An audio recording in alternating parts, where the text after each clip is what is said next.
જૂનાગઢ સાંસદ રાજેશ ચુડાસમા વિરુદ્ધ અરજી રૂપી ઉચ્ચ કક્ષાએ ફરિયાદ કરાઈ। જૂનાગઢ સાંસદ રાજેશ ચુડાસમા વિરુદ્ધ અરજી રૂપી ઉચ્ચ કક્ષાએ ફરિયાદ કરાઈ। વેરાવળ લોહાણા સમાજના અગ્રણી રાકેશ દેવાણીએ કરી અરજી। ચૂંટણીમાં ખુલ્લેઆમ રાજેશ ચુડાસમા વિરુદ્ધ ડોક્ટર અતુલ ચગના લીધે રાકેશ દેવાણીએ વિરોધ કર્યો હતો। તાજેતરમાં રાજેશ ચુડાસમા આભાર દર્શન કાર્યક્રમમાં બોલ્યા કે મને જે નડ્યા તેને મૂકીશ નહીં। રાકેશ દેવાણીએ પોતાના પર અને તેમના પરિવાર પર જીવનું જોખમ હોય તે બાબતે કરી અરજી। સોશિયલ મીડિયામાં રાકેશ દેવાણીએ વિડીયો કર્યો વાયરલ। જય શ્રી રાધે રાધે। હું રાકેશ દેવાણી, વેરાવળ ગીર સોમનાથ। મારે આ વિડીયો બનાવવાની ફરજ એટલા માટે પડેલ છે ફરી પાછી, કારણ કે અમારા વેરાવળ પંથકની અંદર અને જૂનાગઢ અને ગીર સોમનાથ પંથકની અંદર સેવાના ભેગધારી ડૉક્ટર અતુલ ચગ સાહેબે આત્મહત્યા કરી હતી અને આત્મહત્યાની અંદર જવાબદાર તરીકે સુસાઇડ નોટની અંદર રાજેશ ચુડાસમા અને નારાયણ ચુડાસમાનું નામ લખી એમને સુસાઇડ નોટ લખીને આત્મહત્યા કરેલી। આ ડૉક્ટર એવા સેવાના ભેગધારી હતા કે સમગ્ર પંથકની અંદર બહોળું નામ ધરાવતા હતા અને લોકોની સેવા કરતા હતા।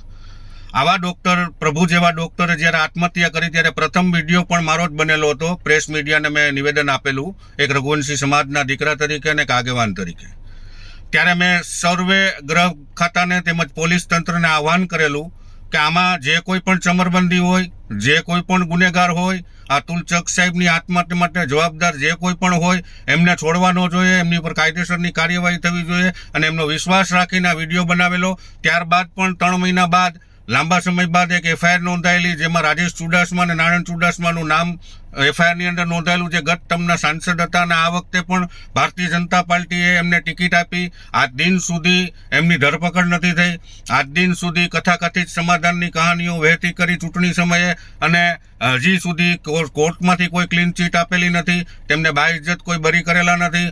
પોલીસે તેમની ધરપકડ કરીને કોઈ નિવેદન પોલીસે જાહેર કરેલું નથી કે કોઈ સમરી ભરેલ નથી।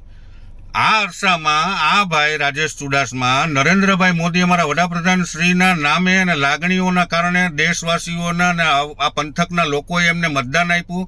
ભારતીય જનતા પાર્ટીના સનિષ્ઠ કાર્યકરો, નાનાથી લઈને મોટા સૌ કાર્યકરોએ ખૂબ મહેનત કરી, અથાગ પ્રયત્નો કરી, માંડ એમને જીતાડેલા છે અને જીતી ગયા છે। સૌરાષ્ટ્રની અંદર સૌથી ઓછી લીડે જીત્યા છે। છતાં પણ આ રાજેશ ચુડાસમાને હજી સુધી ભાજપની પણ ઉપરવટ જઈને આભાર દર્શન કાર્યક્રમ 5મી મુકામે જે રાખેલ હતો 19 તારીખે 5:30 વાગ્યાના સુમારે, એમાં આ રાજેશ ચુડાસમાએ ખુલ્લેઆમ ગર્ભિત ધમકી આપી છે કે ભાજપ હિસાબ કરે કે ન કરે, હું જે લોકો મને નડ્યા છે એમને મૂકવાનો નથી, એમને કોઈનું નામ લીધું નથી। અને મેં ખુલ્લેઆમ આ રાજેશ ચુડાસમાની વિરુદ્ધ, કારણ કે અમારા ડૉક્ટર, પ્રભુ જેવા ડૉક્ટર અતુલ ચગ સાહેબે માનવ હિતને ધ્યાનમાં રાખી, પ્રજાના હિતને ધ્યાનમાં રાખી, આવા ગુનેગાર જેમનું નામ હોય એફઆઈઆરની અંદર નોંધાયેલું હોય, એમને કોઈ ક્લીન ચીટ મળેલી ન હોય, એટલે ગુનેગાર પોલીસની અંદર એમની સંડોવણી હોય આ ગુનાની અંદર, અને એમના કારણે મેં એનો વિરોધ કરેલો અને વિરોધ જબરદસ્ત કરેલો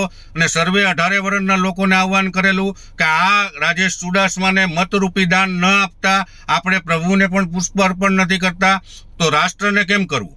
એટલે આવી ગર્ભિત ધમકી બાદ મને એમ લાગે છે કે આ ભાજપ, ભારતીય જનતા પાર્ટીથી પણ ઉપરવટ જઈ અને મને ડર લાગે છે અને મહેસૂસ થાય છે। એટલે મેં એક ફરિયાદ રૂપી સર્વે ડીએસપી સાહેબ, આઈજી સાહેબ, એસપી, ડીજીપી સાહેબ, ગૃહમંત્રી, મુખ્યમંત્રી તેમજ કેન્દ્રીય ગૃહમંત્રી અને વડાપ્રધાનશ્રીને ઉદ્દેશીને મેં સર્વેને કોપી ઈમેલથી અને તેમજ ઇનવર્ડમાં દાખલ કરી જિલ્લા કલેક્ટર ગીર સોમનાથ અને ડીજીપી સાહેબને, ડીએસપી સાહેબને ગીર સોમનાથમાં 23 તારીખે ગઈકાલે નોંધાવેલી છે। અને મારી જાનમાલનું રક્ષણ, મારી જાનમાલને ખતરો છે, તેમજ મારા પરિવારને જો કંઈ પણ થશે અને આ રાજેશ ચુડાસમાની ગર્ભિત ધમકીના લીધે આખા સમગ્ર પંથકમાં ભયનો માહોલ ઊભો થયો છે। હકીકતમાં એક સાંસદ બન્યા બાદ એમને શપથ લેવડાવવામાં આવે છે, શપથવિધિ થાય છે, એમની અંદર એમ શપથ લેવડાવવામાં આવે છે કે હું કોઈ પ્રજા પ્રત્યે રાગ દ્વેષ રાખીશ નહીં, હું રાષ્ટ્રને સમર્પિત રહીને કામ કરીશ, હું સર્વે લોકોના કામ કરીશ, વિસ્તારના લોકોના વિકાસના કામો કરીશ, આવી શપથ લેવડાવવામાં આવે। છતાંય આ ભાન ભૂલેલા રાજેશ ચુડાસમાએ વિરોધીઓના કામ પ્રથમ કરવા જોઈએ, વિરોધીઓને પ્રોત્સાહન પહેલું આપવું જોઈએ। આ ભાન ભૂલી અને વેરઝેરની ભાવનાથી ચૂંટણીની અંદર હાર જીત તો થતી હોય, પરંતુ પોતાના કરેલા કુકર્મોના લીધે વિરોધ થયો હોય, આવા વિરોધને સાખી ન લઈ અને જાહેરમાં ગર્ભિત કોઈના નામ લીધા વગર ખુલ્લી ધમકી આપેલ છે.